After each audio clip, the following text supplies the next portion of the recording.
बाहर के जगत को समझना ज़्यादा सरल है बजाय के अंदर के जगत को समझने के। बाहर का जगत तो ठीक ठीक समझा जा सकता है। वह क्यों? क्योंकि कारण है। और कारण क्या? कारण यह है कि बाहर का अनुभव जो व्यक्ति छोड़कर जाता है उससे नए व्यक्ति को आगे की यात्रा करनी होती है। वहाँ तक की यात्रा समाप्त हो चुकी। उस व्यक्ति को उससे आगे बढ़ना है, क्योंकि बाहर का अनुभव एक व्यक्ति का अनुभव नहीं है।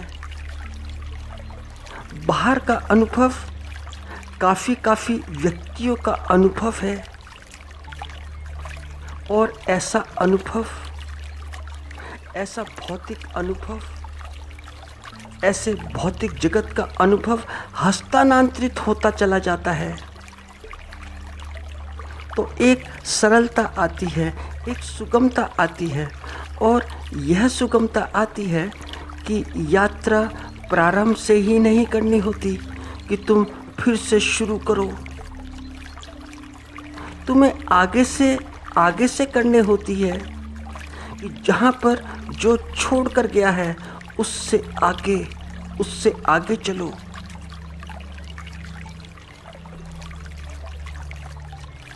तो जो व्यक्ति जितना अनुभव अपना जगत से छोड़कर विदा होगा उससे थोड़ा सा आगे बढ़ना होगा, आगे,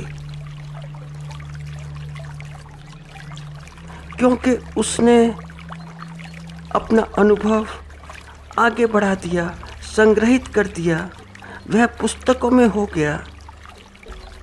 अब तुम उससे आगे की यात्रा करो। तो आगे की यात्रा अब तुम ABCD से शुरू नहीं करोगे। तुम जहाँ तक वह व्यक्ति छोड़ कर गया है उससे आगे की यात्रा करोगे। इसीलिए विज्ञान दिन प्रतिदिन विकसित होता जाता है, क्योंकि जितने आदमी विज्ञान को छोड़कर जाते हैं विज्ञान वहाँ से आगे विकसित होता जाता है। फिर बाद में व्यक्ति वहाँ से आगे की यात्रा करते हैं तो विज्ञान का विकास हो जाता है। मगर अंतर जगत के संबंध में ऐसा कुछ भी नहीं है, कुछ भी नहीं। वहाँ हर व्यक्ति को शुरू से ही यात्रा करनी होती है। कोई अनुभव काम नहीं आते कि कोई छोड़ कर गया कि वहाँ से आगे की बात की जाए। नहीं, उसे प्रारंभ से शुरू करना पड़ता है। तो वहाँ प्रयोग भी व्यक्ति है और जो प्रयोग करता है वह भी व्यक्ति ही। तो प्रयोग स्वयं पर ही करने पड़ते हैं। खुद के ऊपर ही काम करना पड़ता है।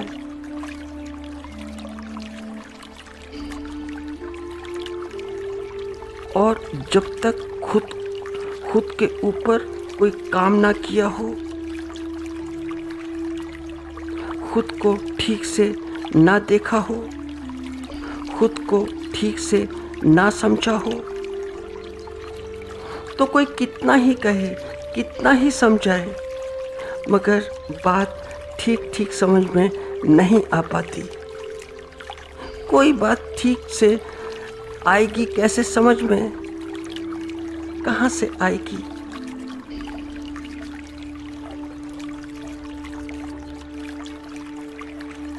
अगर तुमने अपने ऊपर ठीक काम किया है, मूल बिंदु से काम किया है, तो ही समझ में आ सकती है, नहीं तो बड़ा मुश्किल है। जैसे कि शास्त्र को ही लो, कोई भी शास्त्र। तो यदि अपने पर थोड़ा बहुत काम किया है, अपने जीवन को देखा है थोड़ा बहुत भी, तो बात समझ में आने की पूरी पूरी संभावना हो सकती है। नहीं तो नहीं।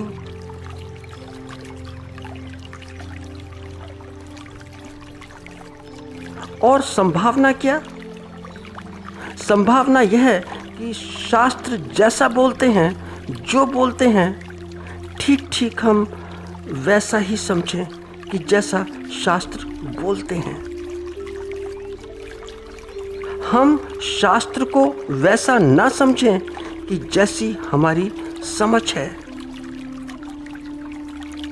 और शास्त्र को यदि अपनी समझ के हिसाब से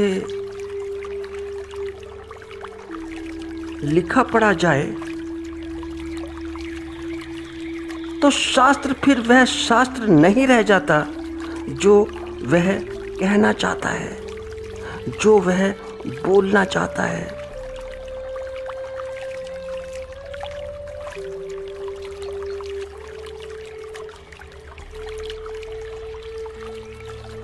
फिर शास्त्र समझ को नहीं चलाता, यह समझ शास्त्र को चलाती है।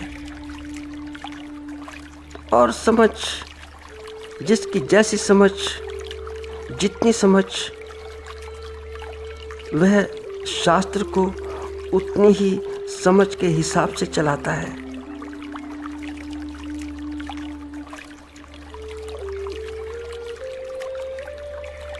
शास्त्र हैं ही इसीलिए कि पढ़ो, मनो, गुनो और फिर अपने पर काम करो, अपने जीवन पर।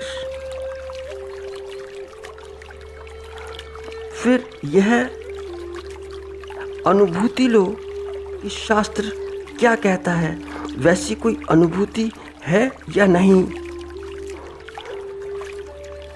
जीवन में ऐसी कोई अनुभूति आई या नहीं आई। मगर ऐसा होता नहीं, होता कुछ दूसरा है। होता तो यह है कि पढ़ो, पाठ करो और फिर शास्त्र को उठाकर एक सुंदर से लाल कपड़े में ढककर रख दो। ऐसे शास्त्र समझ में नहीं आते। जैसे कि तुम गीता को लो, गीता पर जितनी मीमांसाएं की गई हैं शायद उतनी ही किसी और ग्रंथ पर की गई हो। मगर गीता एक गढ़ है, कोई गढ़ी हुई बात नहीं। गीता बड़ी जटिल, बहुत जटिल है। गीता उतनी ही जटिल है कि जितना कि जटिल यह जीवन है। इतना गीता जैसा जटिल शास्त्र मिलना दुनिया में बड़ा बड़ा मुश्किल है। ऐसा शास्त्र तुम्हें दुनिया में मिल नहीं सकता, क्योंकि इसमें कुछ सारभूत बातें हैं। क्योंकि आदमी आदी है साफ साफ बातों का, उसे साफ साफ बातें चाहिए और जीवन में कुछ भी साफ साफ नहीं है। जीवन में कहाँ साफ साफ है।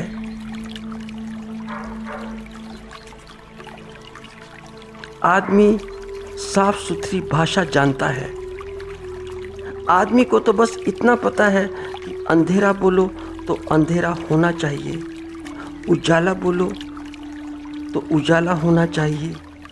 तो अंधेरे उजाले की बात उसकी समझ में आ जाती है। उसे बोलो कि हिंसा, एक ही बात बोलो, या तो हिंसा बोलो या या अहिंसा बोलो, दोनों में से एक बात, दोनों में से एक, तो ही उसकी बात समझ में आ सकती है। मगर दोनों को बोल दो, हिंसा को भी और अहिंसा को भी, तो कोई बात आदमी के समझ में नहीं आती, कोई भी बात। और तुम देखो कि कृष्ण दोनों बोलते हैं, दोनों भाषाएं बोलते हैं, हिंसा की भी और अहिंसा की भी।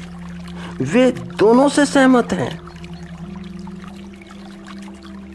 तो कृष्ण कहते हैं कि हिंसा भी आवश्यक है और अहिंसा भी। बल्कि अगर ठीक ठीक देखा जाए तो उनका बड़ा कठोर, बहुत ही कठोर अनुरोध है, और यह उनकी बहुत कठोर शिक्षा है। वह भी अर्जुन के लिए, सभी के लिए नहीं, सिर्फ अर्जुन के लिए, कि तू हिंसा कर, क्योंकि हिंसा आवश्यक है। तो तुम्हें अर्जुन ठीक लगेगा, अपने अनुसार लगेगा, क्योंकि अर्जुन वही बोलता है जो तुम बोलते हो। अर्जुन तो मना करता है कि नहीं, हिंसा ठीक नहीं, सब कुछ उठाकर एक तरफ रख दिया कि नहीं, ऐसे तो परिवार, पूरा खानदान समाप्त हो जाएगा। मगर कृष्ण नहीं मानते, बिल्कुल भी नहीं मानते। वे तो यहाँ तक कहते हैं कि अगर तू हिंसा नहीं करता है तो फिर मैं करूँगा। तो ऐसे बोलों से बना शास्त्र सिर्फ ऐसे ही समझ में नहीं आ जाता कि पठन पाठन से ही समझ में आ जाए। ऐसे शास्त्र का शास्ता बड़ा अद्भुत है।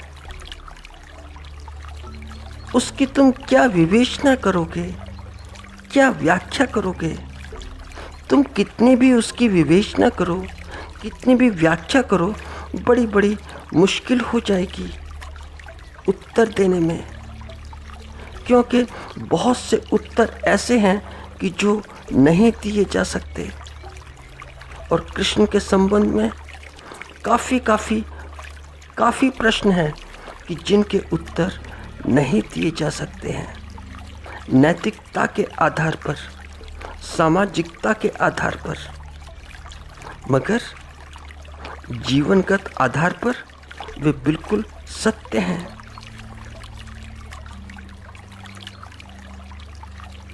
कोई उनसे कैसे राजी हो जाएगा?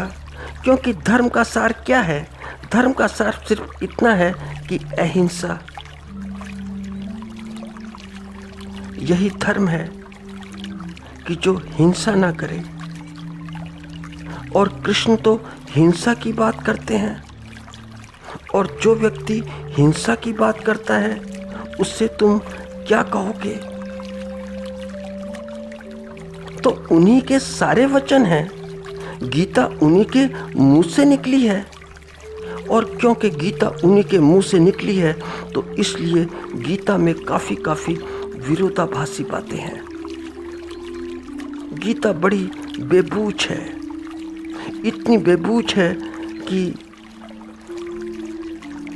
जैसा कि जीवन है बेबूझ।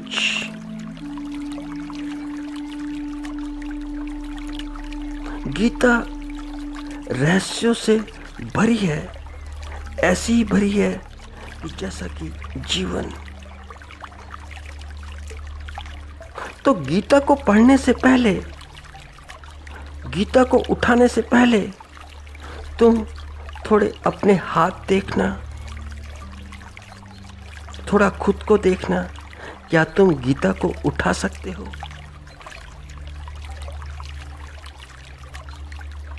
क्या तुमने थोड़ा बहुत अपने को देखा है? और यदि तुमने थोड़ा बहुत अपने को देखा है तो गीता को उठा लो, और यदि नहीं देखा तो गीता को मत उठाना।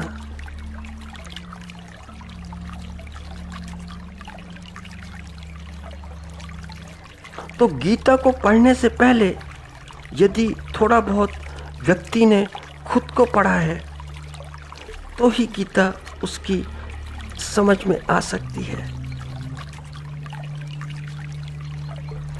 बड़े बड़े लोगों के समझ में गीता नहीं आती है। बड़े बड़े लोग भी पूरी की पूरी गीता से सहमत नहीं हो पाते हैं। बहुत थोड़े से लोग हैं, मुट्ठी भर लोग, जो गीता से सहमत होते हैं। गीता से सहमति का अर्थ कि गीता से कहाँ पर सहमत होते हैं लोग? लोग सहमत होते हैं कि कर्म योग से, निष्काम कर्म से, कि निष्काम कर्म ऐसे किया जाए, ऐसा कर्म का योग हो। बाकी जो शेष बची गीता है उससे कोई सहमति नहीं रखता।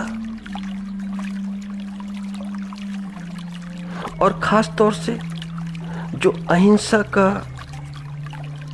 पाठ पढ़ाते हैं वे तो बिल्कुल गीता से सहमत नहीं होते, क्योंकि गीता में हिंसा की भी सहमति है। तो इसलिए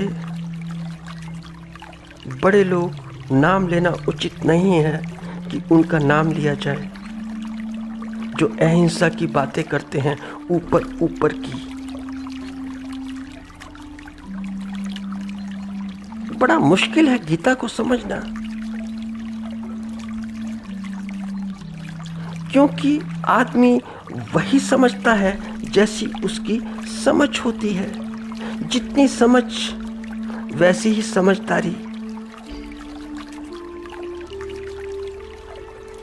हुआ क्या, एक बार हुआ ऐसा कि बुद्ध का उपदेश हो रहा था।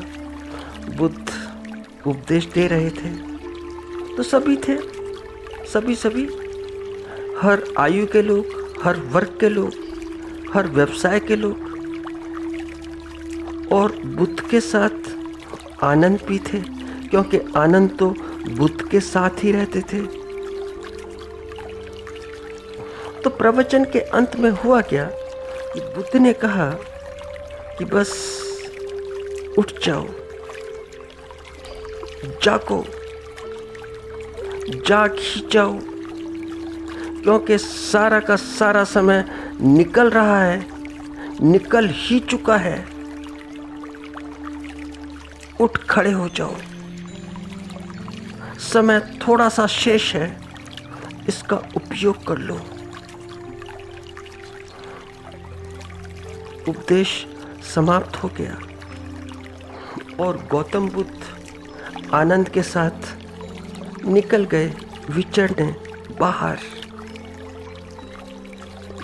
अभी निकले ही थे कि एक डाकू आ गया। उसने बुद्ध को पकड़ लिया।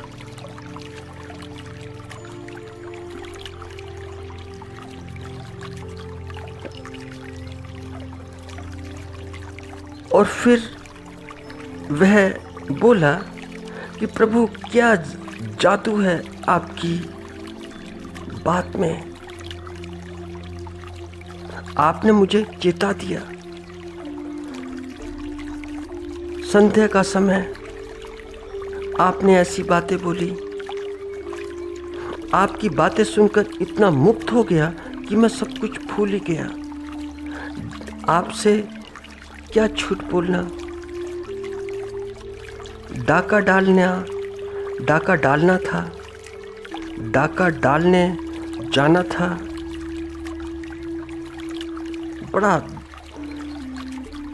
बहुत देर हो गई, मगर आपकी बात से याद आ गई कि समय निकला जाता है, समय हाथ से बाहर जाता है, तो झूठ नहीं बोलूँगा आपसे। अब मैं जाता हूँ डाका डालने, मुझे आशीर्वाद दीजिए। तो डाकू गया नहीं कि एक नर्तकी आ गई, और नर्तकी आकर बोली कि प्रभु, कैसे पता लगा आपको मेरे नृत्य के संबंध में कि मुझे नृत्य के लिए यहाँ का जो नगर सेठ है उसके घर पर जाना है। मैं तो आपकी बातों में इतनी खो गई, इतनी तल्लीन हो गई कि मुझे बड़ा विलंब हो गया। वो तो आपकी बात से थोड़ा सा याद आया कि समय निकला जाता है, तो प्रभु समय निकल गया, देर होती है तो मैं चलती हूँ। रह गई कि रास्ते में एक व्रत आकर खड़ा हो गया।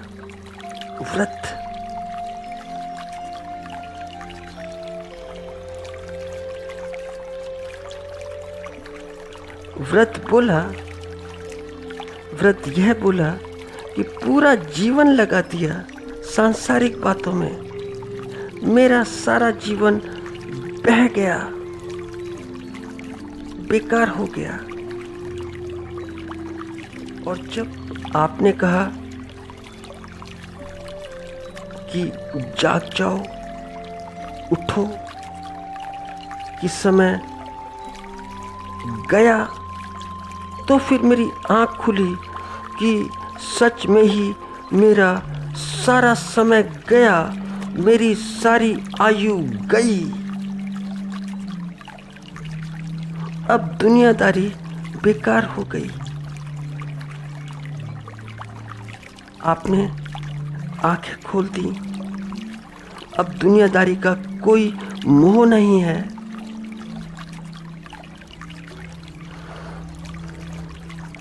बुद्ध ऐसे ही चलते रहे, और चलते चलते बुद्ध ने आनंद से कहा कि देखा, बस बात तो एक ही है, और जो एक है, एक बात जो मैंने कही और जैसी कही, ठीक ठीक वैसी ही समझनी थी जैसे मैंने बोली थी, जैसे कही थी, मगर सब अपने अपने हिसाब से समझे, सब अपने अपने हिसाब से समझे हैं। जो मैंने कही और जैसी कही ठीक वैसी ही समझनी थी, मगर कोई नहीं समझा।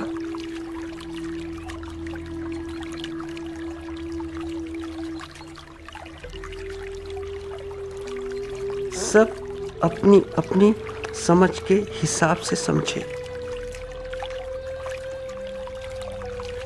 जैसा मैंने कहा था वैसा कोई नहीं समझा। तो याद रखना, ज्ञान का दान चाहकर भी पूरा पूरा नहीं दिया जा सकता है।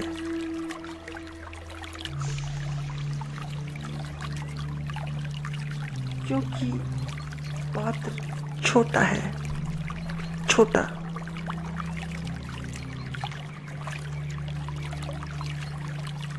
बड़ा छोटा।